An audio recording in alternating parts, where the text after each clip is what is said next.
Have we been quiet, not speaking, kind of going with the flow and quiet about our faith?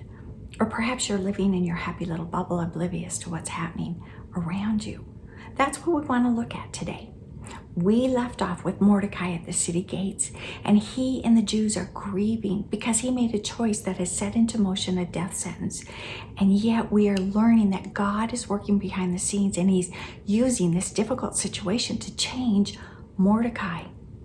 Well, today we want to shift our focus to Esther. And in chapter 4, verses 4 through 5, we will find Esther in her palatial palace, far removed from her people, living in her happy little bubble, so to speak, and she is clueless.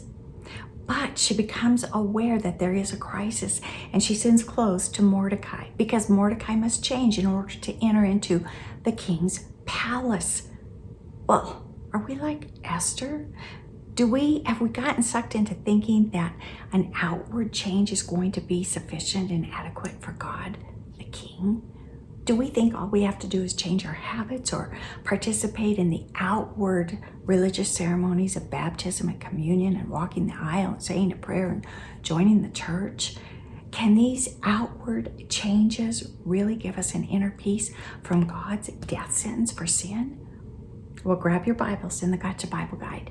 And today as we go in and look at chapter 4, verses 4 through 5, there are two things I want you to remember. Write them down somewhere. Difficult situations become opportunities, and we're going to see that with Esther, as well as difficult situations are oftentimes our greatest times of spiritual growth. And we're going to see that with Mordecai. So today, as you look at Mordecai and Esther, think about choices, how they can bring difficult consequences, and yet how God can turn those situations into good.